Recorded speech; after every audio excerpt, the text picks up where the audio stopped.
Welcome back to the Menopause Movement Podcast. I'm your host, Dr. Michelle Gordon. Thanks so much for being a part of the Menopause Movement. I'm excited. Today, we welcome Rena Yudkowsky to the podcast. Rena Yudkowsky is a professional memory coach and geriatric social worker. She's the founder of Memory Matters. She teaches online memory improvement courses to midlifers and seniors.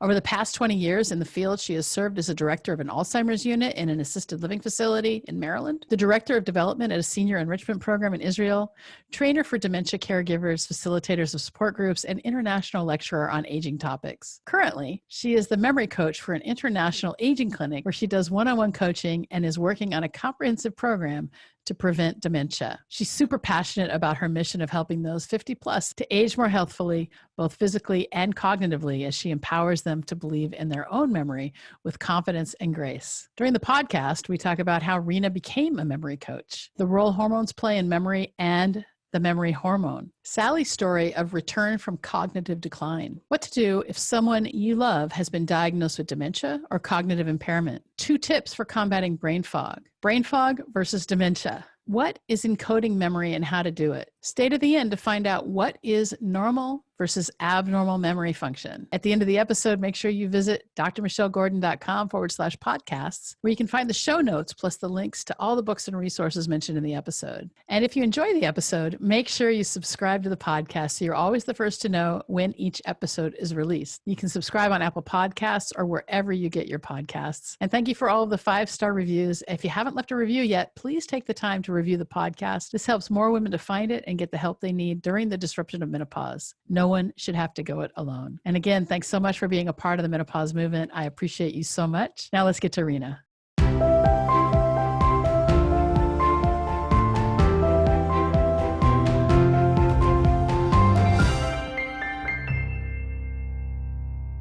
Well, Rena, welcome to the Menopause Movement Podcast. I'm super stoked to have you here today. Thank you.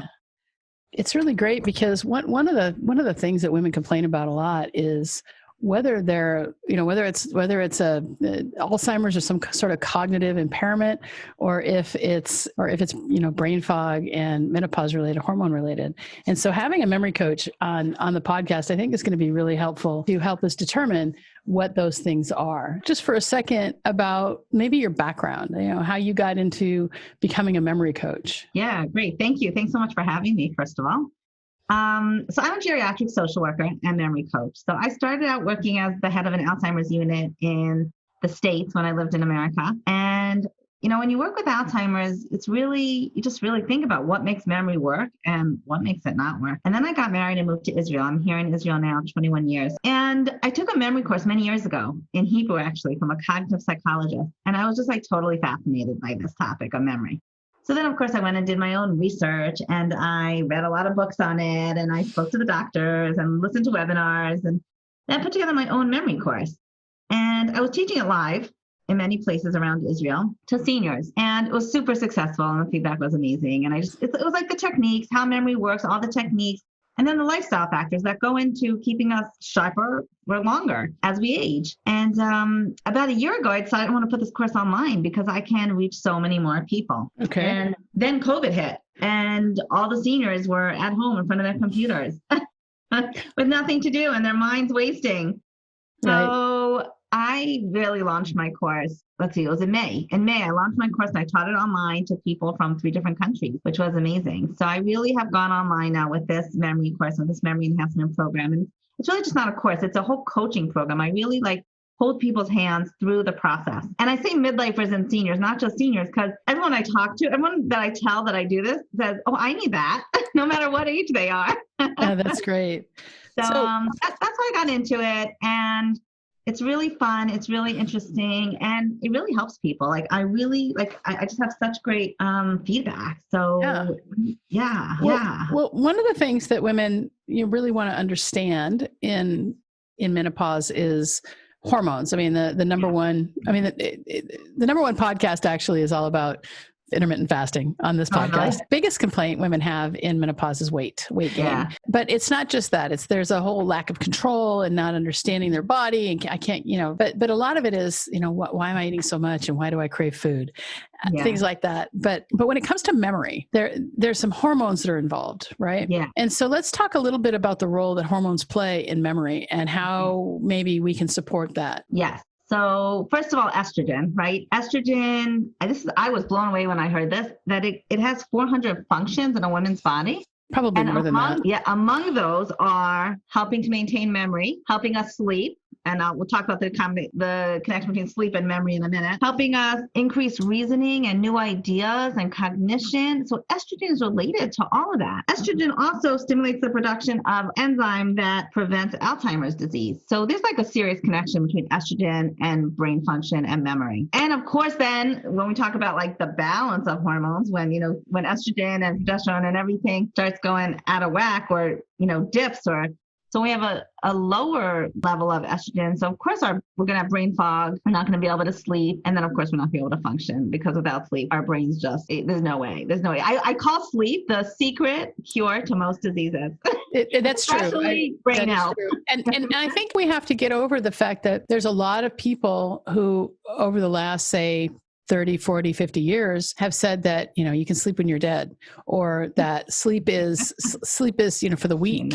And so with Arianna Huffington's book, Thrive, that started to bring sleep back to, kind of the mainstream.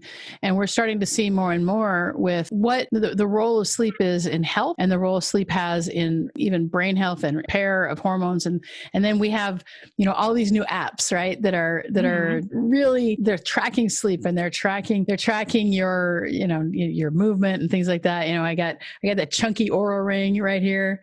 It tells, it tells me my sleep every day and that sort of thing. So I'll tell you, want to hear an interesting study that in Dr. Amen's book. Dr. Daniel Amen is a neuropsychiatrist. His books are amazing. Which book specifically? So the Brain Warrior's Way is the one that I'm going to quote from right now. So he brings down a study where soldiers, when they got 7 hours of sleep at night, they were 98% accurate on the range. And when they got 6 hours, they were 50% accurate on the range. And when they got 4 hours of sleep, they were 15% accurate. It's like, whoa, which soldiers would you want fighting for you? The ones that got 7 hours of sleep or not? Well, the problem, I think, when you're studying soldiers, and I know this firsthand as a surgeon, is that war happens at all hours of the night, as does trauma and medical emergencies. And one of the reasons I chose to give up my surgical practice was because I was tired of not sleeping. I was tired of not sleeping. And this week, because it's election week here in the U.S. that we're recording this, you're probably not going to air until January, but it's election week here in the U.S. And I've had a couple of really late nights and a couple of nights of only 5+ hours of sleep. Okay. And it's really interesting because we have to pay attention. I mean, the lack of sleep can lead to brain fog. And when it leads to brain fog, then we have this problem of how our body starts to crave things.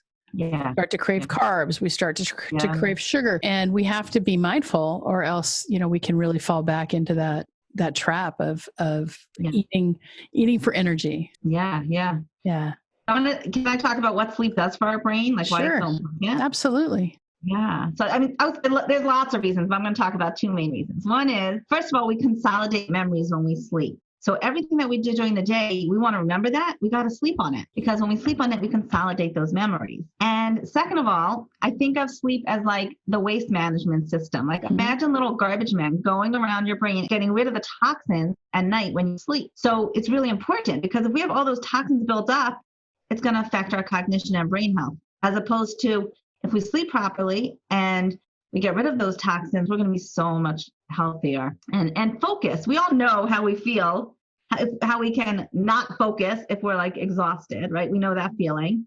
And then those nights where you get like a good 7 or 8 hours and you wake up and you go, oh, it really feels good to be clear. Yeah. For sure. So we know that sleep is important, and we know that sleep consolidates our memories. So what, other than sleep, what other lifestyle factors can we modify really to keep us sharp as we age? Yeah. So there's a lot of stuff. Exercise is probably one of the best things you could do for your brain. When we exercise, it creates BDNF. BDNF is brain-derived neurotrophic factor, which makes our brain cells grow. We grow new brain cells, and we want to do that because as we age, our brain cells are dying. So we want new brain cells, and we do that through exercise, through physical exercise. So think of like when you exercise, it's like pouring water on a plant. It makes our brains grow. So if you're not exercising, now's a good time to start. And if you are exercising, keep doing it for many, many, many years. They say it's never too late. Even people with dementia, they say should be exercising. Yeah, it's really interesting to see with the more recent neuroscience over the past, say, 30 years, where we thought that the brain was, at the age of 3, completely myelinated and then nothing changed. And now we have neuroplasticity. Yeah. And we see how exercise really affects that. So one of the reasons I started exercising, it wasn't really because I wanted to lose weight, which was kind of a happy side effect, but I started thinking about, okay, how am I going to be healthy as I age? Yeah. And so I ever since I had my son, I really never really lost that baby weight. My son's 27 years old. Yeah. And I struggled. I would go up and down. I would exercise. I wouldn't exercise. And then when I started surgical residency, I was like, it was all I could do to just kind of survive surgical residency. And then I started my practice and I focused on that and I didn't exercise much. But after I kind of got into a rhythm and felt really comfortable doing my surgery, I said, okay, I need some hobbies. And so I started working out. And then my weight wouldn't shift, which is really common for women in perimenopause.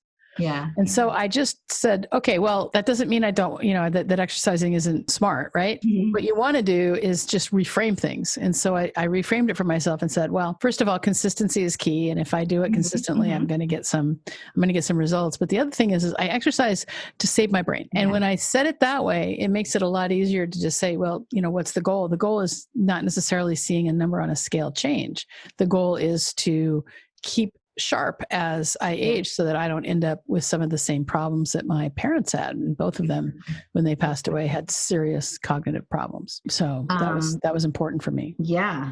That fear also, when we watch our parents age a certain way and we don't want to end up like that, that fear of dementia causes us a lot of anxiety. And sometimes it causes us to worry more than we should. So that's a lot of what I do, is giving people confidence and hope that they can age more healthfully than their parents. And people come to me with a lot of concerns. Is this dementia? Is it not? And I do memory assessment. And a lot of times I'm able to convince them that if they would just do certain things, either techniques or strategies or tips, they really don't have to worry so much. And that really gives people hope. Yeah, that's great. Yeah, it's interesting.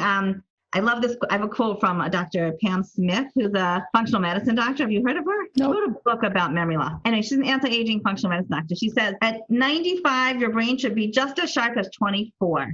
And I went, what? I agree with that. At 95, your brain should be just as sharp as 24. And I was like, okay, how are we going to do that?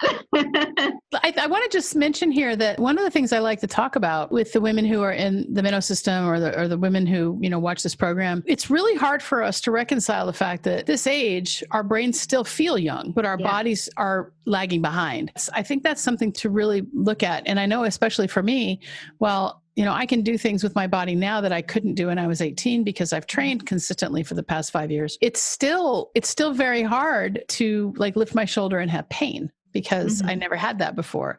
And so trying to keep that young mindset with a body that is, we've got a limited time here, right? Yeah. So that's the hard part. But you're right. It really is a combination of, how we feel and the mindset of staying young and keeping our bodies in good shape. It's really, really a combination of a lot of factors. So it's the nutrition and the exercise and the cognitive training and the socialization. When people retire, they shouldn't just be sitting at home doing nothing. This is the time to build those friendships if you didn't have time for them in the past, right? And to do the hobbies and the education and all the things you wanted to do. It's like, retirement is really, for a lot of people that they have a positive perspective, it's the beginning of a whole new life, not the end, it's the beginning. And that outlook that you get to do things now that you never got to do, and things that are good for your brain, like learning new languages, learning new hobbies, arts, music, all those things are so good for your brain. You get to do now. Yeah, that's true. There's a lot more time. And the one thing I never want to do is like be stuck sitting in front of a TV because there's so much outside. And we know from neuroscience studies that just a walk in the woods can affect your happiness, right? Oh, yeah. Sun and air. Yeah. And then there's this book that I read, a friend of mine sent to me a few years ago called Younger Next Year, which is all about when you retire, you got to find a job, and I've told some of the ladies in my program who are in the Minnow system, I've said, well, you're retired. So your job is to exercise. You got to move your body. I mean, that's got to be something you do a couple hours every day just to keep your mind sharp. And then they start to do that and they start to see the result. That's really important. So did we talk about the memory hormone? No, I have that on the back of my head to mention to you. Yeah, let's go ahead and move on to that. What is the memory hormone? Pregnenolone. That's what you're talking about, right? Pregnenolone. So pregnenolone is the precursor to progesterone in the steroidogenic pathway. So let's talk about that. Pregnenolone, and so I started working and reading about memory, but it's not something that you hear about from the doctors or anywhere. I talk about it. You do? Okay, good. I do.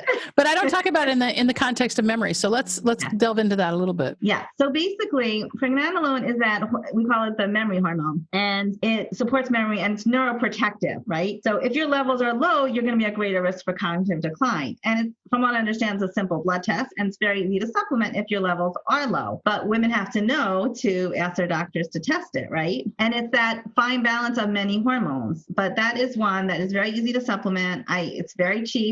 But you don't want to just take anything. You want to if you're low, you want to take it. You can supplement it. But that is definitely helps people a lot. Yeah, I think we have to really be careful here in terms of what we're recommending, because it's easy to go and get over-the-counter things that say they're going to support your hormones. And I'm not a big believer in balancing your hormones. And the reason for that is that I think that this whole balancing your hormones thought comes from the pharmaceutical and supplement industry. Menopause is a natural condition. We're supposed to lose our hormones.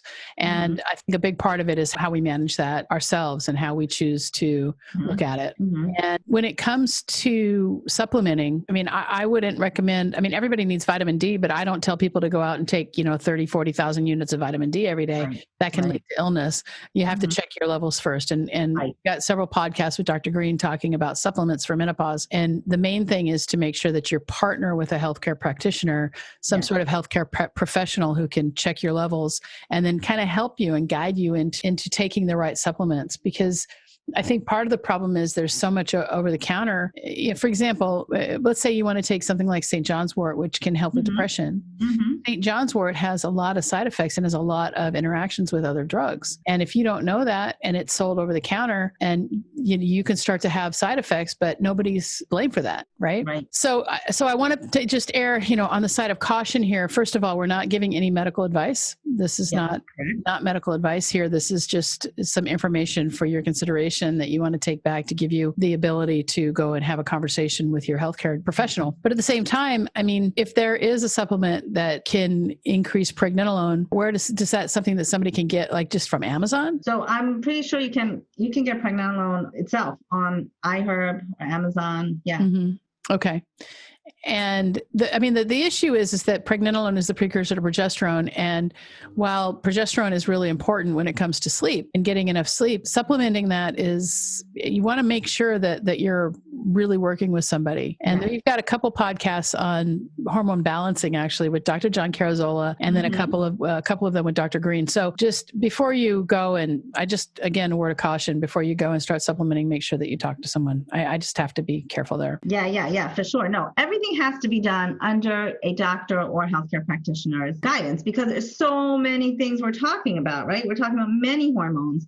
We're talking about many lifestyle factors. And we're talking, I want to tell you an amazing story that sort of puts this all into perspective. Sure. So this is also Dr. Pam Smith tells this story. She's, again, an anti-aging functional medicine doctor. And functional medicine sort of looks at like the underlying causes of things. So she talks about this client, Sally. Sally's 67, and she was 4 hours late to her appointment with her because she couldn't find the doctor's office. She got lost. And Sally only lived a few blocks away, but she could not find her way to the doctor's office. That's pretty scary, right? Yeah. Now, most people, if a 67-year-old lady walks in and says, I live a few blocks away, but I spent 4 hours driving around because I couldn't find my way here. That would be a pretty quick diagnosis of dementia for most people. But to her credit, Dr. Smith did a lot of blood work and lab work, and she looked at grief. This woman had just lost her husband. She looked at her nutrition, her exercise, her hormones, her thyroid, her sleep, her insulin levels.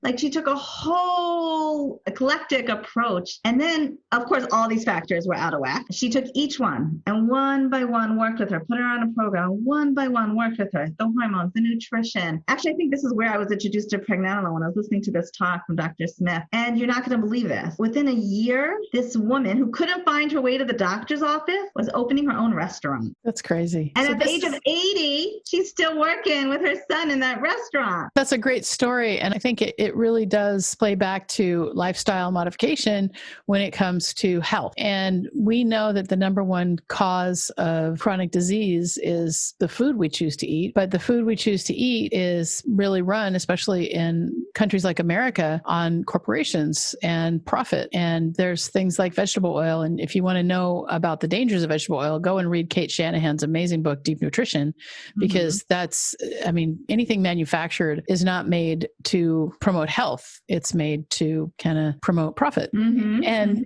on top of that, we have the whole, I'm a doctor, so I know this. Right. We have the whole way the medical industrial complex is run, and it's disease care, it's disease maintenance, and it's not healthcare. And some people are changing that. Andrew Weil has changed that. He's a big integrative medicine fellowship, and my wife went through it, and that changed everything for us. But at the same time, there's just not a lot of people think that stuff is really, out there or woo-woo. But if you want to work with somebody who can help you, like look at your hormones and things like that, then I always recommend that people go and take a look at doctors and other practitioners who have gone through Andrew Weil's integrative medicine program. And that's the University of Arizona Integrative Medicine. And you can find a list of doctors who have gone through it. And not everyone in your area will have menopause specific information, but they will partner with you. They'll listen to you, and you may have to pay out of pocket. But when it comes to healthcare, what's a life worth? We could run down the rabbit hole of insurance companies, but let's not go there. And so it is important to find a doctor or another healthcare partner to help you through this problem. Now, what would you say to somebody who's got, they're newly diagnosed with something like Parkinson's? Parkinson's is a double whammy, right? It's a movement disorder, plus there's the dementia side of it, and it's really hard.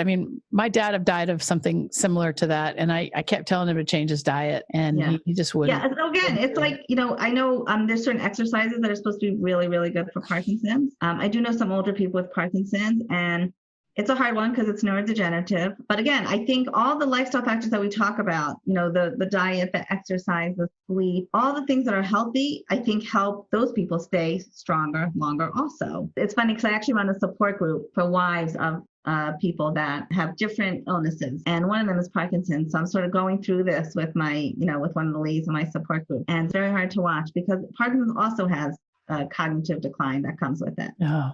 And I try to support the spouses of the people going through this, and they're the caregivers. They're the main caregivers as well. So when you said Parkinson's, my head went in a couple different directions. Sure. I was specifically thinking about this lady in my support group, but we actually haven't met in a long time for the support group because of COVID. But that support group we've been doing that for 3 years. So I've really been through a process with these people. What would you recommend for someone then who's the woman whose husband or significant other has just been diagnosed with Parkinson's or an Alzheimer's? This is, first of all, there's a stage of grief. There's acceptance. You got to go through the stages of grief, and once it's finally accepted, then, it's almost like when something like that happens for me, and I don't know what other people are like, but I always just do a deep dive into the research and start looking like, how can I fix this? How can I fix this? Yeah. And so for someone who's listening to this right now and, is struggling with a loved one who has just been diagnosed with some sort of cognitive problem, what do you recommend? So I recommend a lot of self-care, a lot of support. You cannot do this alone, and you don't have to. You don't have to do this alone. There's so much support. There's support groups. There's the Alzheimer's Association. There's the Parkinson. There's so many outlets for support and self-care. Just take such good care of yourself so that you're just overflowing, because it's so draining to take care of someone with cognitive impairment. So don't do it alone. get help, get support, and take really good care of yourself. Because if you're sleep deprived and nutritionally deprived, then we're going to have two patients on our hands, right? For sure. Yeah, that's true. So, and again, do the things that you enjoy. Don't let go of your hobbies. Don't let go of your socialization. It's more important now, not less important. So just really taking good care of yourself so that you can be a good caregiver. It's really hard when life throws you a curveball like that. My son was diagnosed with cancer when he was 21 months old. He's 27 now, so he's fine. Wow. But we went through, 3 years of hell. And then as he grew up, he had other, sequelae. But one thing I like to tell people is that when you get a diagnosis like this, it's important to remember that and this is something that a neurologist told me when my son was diagnosed. So I don't want to say that it's, that it's mine, but I kind of adopted it. What he said to me, my son was sitting there and having a seizure and really not doing well. And he said, you've got to take care of yourself. This is a marathon, not a sprint. Make sure that you're sleeping, make sure that you're moving your body, make sure that it wasn't that easy. And it's really hard when someone that you love and has just basically been born is on death's door. Those are difficult times, but it's also difficult when, you're watching your partner, slowly fade away from existence. Yeah. Day by day. And that's where I think these support groups really can come in handy in terms of, the Alzheimer's support group or the Parkinson's support group or the cognitive impairment support group. Yeah. And if you can't get to a live meeting because we're in a pandemic and that's going to go on for a while, I think we've got the internet technology and FaceTime and other tools. There's a lot available online. Video communication. Yeah. So this is kind of an area that's near and dear to my heart. It's so hard to be the caretaker of someone who's sick, but at the same time, life still goes on. Life goes on no matter what kind of crisis is happening. So let's move on and talk a little bit about brain fog. And we did touch on it for a second. We talked a little bit about how brain fog can happen from lack of sleep. What other causes are there of brain fog other than lack of hormones? Yeah, I want to give two really good tips for this. Okay.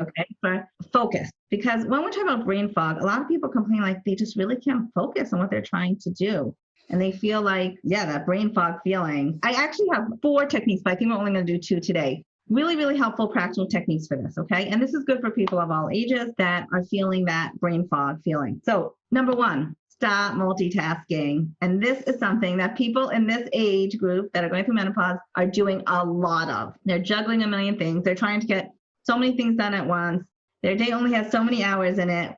You're still juggling. A lot of people are still juggling kids. And then some people are also juggling, grandchildren and jobs and spouses and they're trying to do it all. And guess what? A lot of us grew up thinking that, if I could do 5 things at once, then I'm super productive, right? Wrong. Your brain cannot multitask the way we wish it could or think it could, So we need to stop multitasking because it trips us up. It causes us stress. In fact, it temporarily lowers our IQ by 15 points. So we don't want to be multitasking. And what the research has shown is that in the long run, you're more productive and you get things done more precisely without the errors if you focus on one task at a time. Now, this is hard because everyone says, I'm too busy. I can't just focus on one thing. And I say, if you're complaining about your memory and brain fog, you need to slow it down and you need to be more mindful and you need to pay attention to one thing at a time. When you have, 6 windows open on my computer, at least, and I'm clicking back and forth, what am I doing? I'm just distracting my brain from one thing to another. Guilty. I have like 100 tabs open on my Chrome at any given time. We're all guilty of this. But what are we doing? We're distracting ourselves. We're stressing ourselves out and we're making ourselves less creative. When we really seriously turn off the phones, turn off everything. If I'm trying to focus on writing a blog, or if I'm trying to read something that I really want to remember, the best way to do it is to stop multitasking and to focus on one task at a time. There's a reason that there's an extremely hefty fine for talking on the phone while driving. You know why? Because your brain can't do it. It's like driving while you're drunk. They found that driving while talking on a cell phone is the equivalent of driving while drunk. It's really dangerous. Our brains are what's called a sequential processor, which means that we take in, digest, and process information in a sequence. A sequence is like one thing after another. We do it quickly. Yeah. But we don't do it at the same nanosecond. So we need to slow it down. We need to be mindful, especially when we eat. How could it be that people can't remember what they ate for breakfast? They don't have dementia. They weren't paying attention to what they were eating. They were reading the newspaper. Yeah. They were checking their phone. So we're not eating mindfully. We're not being mindful with even the people, with our relationships, because we're on the phone or checking our emails at the same time. So if we can just stop the multitasking, I do believe that some of that brain fog and some of that feeling of like overwhelm and anxiety will actually be greatly improved. As the first thing is stop multitasking. Multitasking, and the other one is mindfulness? Well, I sort of put it together. Okay. Let me talk a little more about mindfulness. I'll tell you what I meant the other thing to be. So mindfulness, what I call it's like aligning your brain and your body. What happens? I go to the fridge, I open the fridge, and I can't remember what I came for. And this happens all the time, right? Again, people say, is that dementia? That's not dementia. What happened is when I had the thought, I need the milk from the fridge, to when I got to the fridge, I had 10, 20, 100 thoughts, right, in between. Yeah. I go to the fridge and I open it up and I don't know what I came for because my mind just went through a whole thought process. I distracted myself with internal thinking. So instead, and this sounds very silly, but this is really the solution is I need milk from the fridge. Milk, till I get to the fridge. And then you're not allowing yourself to be distracted. So it sounds so silly, but really it's aligning your brain and your body. So my brain's not in Honolulu if I'm talking to you. My brain is right here, present, mindful with you. Okay. So it's about focus and concentration. Also, the awareness alone, this really helps people. The awareness that you didn't even pay attention to in the first place is going to make you feel better because it's going to make you realize that this is focus and not dementia. Okay. So the next time you say, oh my gosh, I forgot that you told me that, or oh my gosh, I forgot that appointment. Say to yourself, did I even pay attention to it in the first place? And most probably the answer is going to be no. Yeah, I think we're very, very, very distracted. And I'm completely addicted to both of I have two phones and I'm completely addicted to both of them. I get it. Yeah. So when you align your brain to your body, then it gets rid of some of that brain fog. So that's the brain, that's the mindfulness and the multitasking together and the being present and aligning your brain to where your body is. The second piece, the second technique that I want to teach that's very practical. And this helps us remember things. And it's using your senses to encode a memory. Encode a memory means to get it from our working memory to our long-term memory, where they're going to recall it, right? So if you use your senses, if you use 4 senses, you have a 98% chance of remembering something a week later, okay? So our senses are seeing, hearing, tasting, touching, smelling. So when I lock my door, oftentimes we lock our door, our minds are in Honolulu, and we have no idea if we locked our door or not, right? This is how we're going to do it so that we remember. Now, when I lock my door, I'm going to feel my key in my hand. I'm going to look at the shape, look at the color, I'm going to hear the lock click, and I'm going to say out loud, I just locked my door. Then an hour later, when I say, I cannot remember if I locked my door, of course, I remember hearing myself say, I now locked my door. Now, using this sense and talking out loud is so simple and so powerful. You can use it to remember if you took your medicines. You could use it to remember if you turned off the stove, which is an issue for older people. I can't remember whether they turned off the stove or not. You can use it to remember when your appointment is, you say it out loud. I now locked my door. I now turned off my stove. You move the pot, so you're feeling the pot in your hand. You're giving it just a few more seconds of attention. So that makes it strong in your memory. And then you could recall that you actually did it. Instead of like talking on the phone and trying to stir the rice, and then you go to the other room and you forgot about the rice. You didn't forget about the rice. We're totally distracted. I know that's really good. I like that a lot, especially, for mundane things like locking your door or turning off your stove or the air conditioning, for example, if you're going to leave for a while. And did you talk about your practical techniques for helping us focus when we feel so scatterbrained? That's 2 of them. Those are 2 of them. The stop multitasking and the senses, using your senses, use as many senses as possible. I'll give you one more. I actually have a lot of them, but I'll throw out one more at you. Not to do things automatically. This sort of goes hand in hand. What do? We come in, we throw our keys down on the coffee table, and then where are my keys? I forgot where I put my keys. I didn't forget where I put my keys. I didn't pay attention to it in the first place because I did it automatically. My hand put the keys on the coffee table. My brain was not even engaged in that action. So we're going to stop doing things automatically, and we're going to actually use our mental images. Our mind thinks in pictures.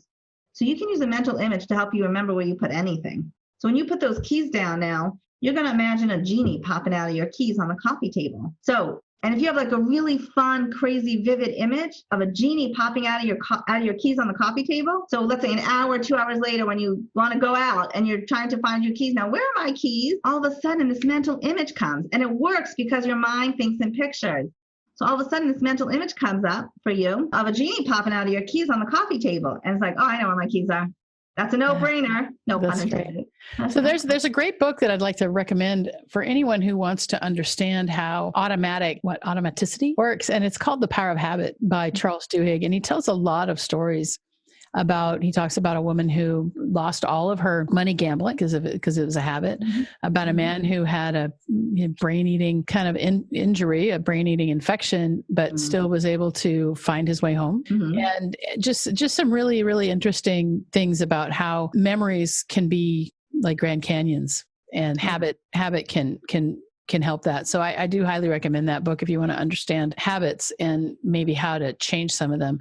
Because when it comes to behavior change is hard. And we like to say, at the beginning of the podcast, we started talking about exercise and how exercise helps the brain. And in my program, I like to talk about how exercise is the fountain of youth and we have to drink from it. But why is it so hard to get started? And that goes back to habit. How when our habit has been that we aren't doing something, that it's easier to continue that habit than to change it. And we have to find ways to get ourselves to actually make those changes. And, that comes back to motivation. And there's a lot of brain science in there. What we want is, we spend a lot of time thinking about change.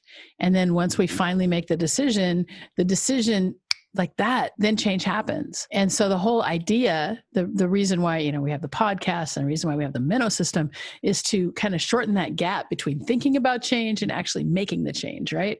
Yeah. And that's what it's all about. Now, when do you think that women should start to worry about their memory? What is normal? Let's just quickly define what normal memory loss is, and then we can talk about abnormal. Okay, that's a great question. Great question. Because sometimes when people have like those, what we call senior moments, right? They get really nervous, but really, like I said, it's more about focus and concentration. So actually, I have a beautiful PDF that has a checklist of normal versus abnormal memory loss. And when people go to my website and put in their email address, they get that as a freebie. But I'm going to tell you what we'll do is we'll make sure we hook that up in the show notes so that people can actually download that. Amazing. And get that. But let's go ahead and talk a little bit about what is normal memory first. So the underlying principle is like this. It becomes abnormal when it interferes with your functioning. So if you tell me that, once a month you lose your keys, but you're functioning great the whole day, every day, I'm like, that's not a problem. If you tell me that you cannot function because you can never find your keys, so you can't get to any appointment on time because you don't have keys to drive because you can never find them, then that's abnormal. So this is a really good marker, a really good criteria. Are you functioning well, independently, and safe or not? So if you're losing your keys, missing appointments all the time, not paying bills all the time. So it's how prevalent is it? If it's once in a while, we all forget things once in a while. At every age we do. Or missing appointments, like I did. It's funny because this is the second time that we've had an appointment, and I missed the first one because I thought it was an hour later. But it really wasn't your fault because the time change got confusing because we changed our clock and you didn't. All right. It was 1 o'clock. I swear it was 1 o'clock on my calendar, and then all of a sudden it was 12. But who knows? Memory is faulty. In the interim, you changed your clock. So now we're back to a 7-hour difference. Yeah. Yeah. So how often is it happening? How pervasive is it happening? And are you still functioning or not? When you get to the point where you are not functioning independently, where you can't follow through on directions, where you really can't do for yourself like you used to, that's much more worrisome. Another example, it's normal, like when you're driving, like once in a while you daydream and you miss the exit. I think that happens to all of us once in a while. But if you can't figure out which exit to take to get home, that's obviously much more, worrisome. Or, we say, can't find my keys. Normal. But if you pick up your keys and say, I don't know what to do with these, that's not normal. So although, they say that Alzheimer's starts in the brain decades before it's actually diagnosed, but I still don't like people to jump to the conclusion that they have dementia the second they forget one thing, right? Because the anxiety and the fear sort of like it's a self-fulfilling prophecy. So you want to do everything you can, like all the, learning the techniques, deep breathing, meditating, which is so good for the brain and helps calm us down.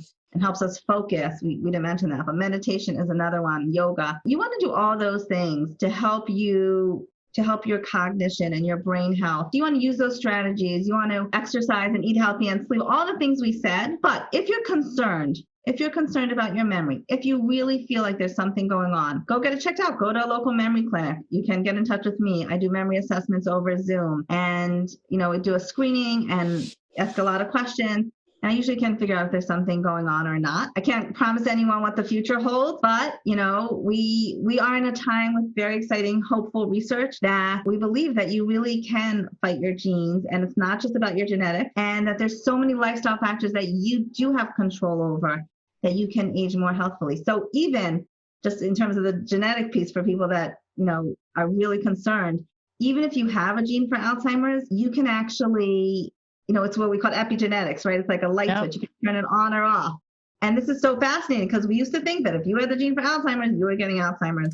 Yeah, we really did think that the genes, once they coded something, they coded a protein, that was it. And what we found is specifically through the genetics of what we eat, but it's not just that. We can change our epigenetics just by thought alone. I mean, it's crazy. It's so quantum physics, woo stuff that I really believe. I mean, there's one in the transformational mindset shifting. We talk about it with Lindsay Durant about what happened when people had intention on a vial of DNA.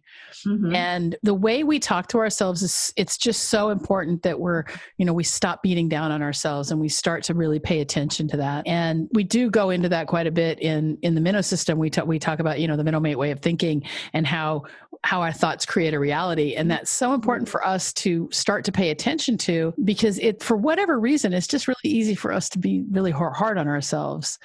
And it's like a societal thing, I think. We take all those voices, all those negative voices that we heard from age about 18 months on up, and then we just compound them. We put them in a microscope or a magnifying glass and just make it bigger and bigger and bigger. So the last question. Can I say one thing about that? I talk about that self-talk piece with memory all the time. Yeah. What happens when you have a senior moment? You say, I'm going crazy. What's wrong with me? Why am I such an idiot? And that self-talk is going to be like, well, that's not going to make you feel better or help you remember. That panic and that beating down on yourself is not going to help you remember more easily. But what if you take a deep breath and you say, you know what? I have a strategy from Rena. Rena taught me several tools that I can use right now to remember what I need. And you employ that and you say, I got it. I love that. Got it. It's going to come back to me in a minute. I'm going to take a deep breath. It's going to come back to me in a minute. It's okay. There's nothing wrong with me. And I have the strategy that I need to do this. That is a very different system than what's wrong with me? Am I getting dementia? Why isn't my brain working? Right? Well, but remember, there is a factor of, and this is something that I learned, a quote that is attributed to Oprah, but I think she got it from someone else like Wayne Dyer. But what you think about expands. And so if your thoughts are really stuck on I'm demented and I'm, menopause is hard and it's miserable and things like that, you're going to get those things. It's not just law of attraction. It's just like what you think about is what you're going to get. Now, before we close, I wanted to ask you one question, and that is this. When it comes to memory loss and cognitive impairment, there is a lot of denial. There's a big stigma around, people never want to admit that they have a weakness. And so how do you address that in, making it okay to maybe reach out for help? So that's why I say, if you're concerned about it, get help, because there is such good help. Let's figure out, with everything in health, it's right. They're talking about prevention and the early detection. Not that there's any good drugs right now for Alzheimer's, but if you know that that's where you're headed, there are things you're going to do differently. You're going to be exercising more. You're going to be cutting out carbs and sugar even more if you're not doing that already, right? You're going to be adding in olive oil and blueberries and avocado and coconut oil, and I have a whole list of omega-3. The denial is really hard. It's really hard to break through people's denial, but the hope is what's going to break through it. The hope that even if you have a diagnosis, you can stay healthier longer. Just because you have a diagnosis doesn't mean you're going to deteriorate fast anymore. We used to think it meant that. Now we understand that people can stay sharper longer. Oh, socialization. People live longer if they socialize with other people. And I know that's really hard now because we're socially starved because of Corona. And especially the seniors are socially starved because they've been in the house the most, right? But there's so many pieces to this cognitive puzzle. So the hopefulness that you can do something, even let's say we don't have a cure for Alzheimer's, but we definitely have a way to stay sharper longer. Yeah, and that's for sure. And there are doctors that are actually talking about reversing. We never used to talk about reversing dementia, never. But now Dr. Dale Bredesen, who's in America, has a protocol, and he is doing it, not just talking about it, he's doing it. He has a whole program, and he is reversing dementia. His book is called The End to Alzheimer's. Dr. Dale Bredesen, The End to Alzheimer's. That's great. Well, I want to remind everyone that whatever the obstacle is, if it's I'm going crazy or I'm having, I might be having some memory problems or whatever, the obstacle comes when we tell a story about it, when we have a belief. Yeah. And I'm going to challenge everyone to take a look at their beliefs around what it means to maybe need to reach out for help, because there is this stigma, and it's not just, around cognitive impairment, it's around mental health and other issues. And then in America, for sure, there's this whole, not as much as in the UK with the stiff upper lip thing, but in America, it's like, let's pull ourselves up by our bootstraps and let's not ask for help and let's continue to suffer. And suffering is something that can, put hair on your chest and those sorts of things. And so I'm just going to challenge everyone to take a really good hard look at any of the beliefs that you have around what cognitive impairment means and asking for help around that if you're starting to forget what to do with a key, for example. So where can people find you? Okay, thank you. Yes. So my website, renayudkowsky.com. I'm going to spell it. It's RenaYudkowsky, renayudkowsky.com. Awesome. And if you go there, there's a pop-up, and if you put in your email, you'll get a beautiful PDF about normal versus abnormal memory loss, which we talked about a little bit, but there's more on there. And I'm also about to launch a membership program, which I'll be sending out one short video a week with strategies of memory and a brain exercise a week, and then a monthly group coaching call. And that is called Remembership. So I'm about to launch my Remembership program, and that is going to be amazing. It's going to be amazing information and great support that goes along with it. And that's in addition to my course. My full course I hope to offer in a couple months. Again, that's called the Memory Matters online course. And I have a Facebook group. For anyone on Facebook, I have a Facebook group called Memory Matters, Tips and Trips for midlifers and seniors. So if you're on Facebook, just look up Memory Matters. So when they go to your website and they input their email address and get your PDF, do you tell them about all these things? Yeah, then they're put on my email list, and then they'll get whatever's coming up next. They'll get information. Great. Okay. Yeah. All right. So Rena, thank you so much for coming on to the Menopause Movement Podcast today. It's been great having you. I hope that we get a bunch of questions and we can bring you back. Thank you so much. It's fascinating to talk to you. Thank you very much, and good luck with all of your work. Did you know that menopause is not a medical condition?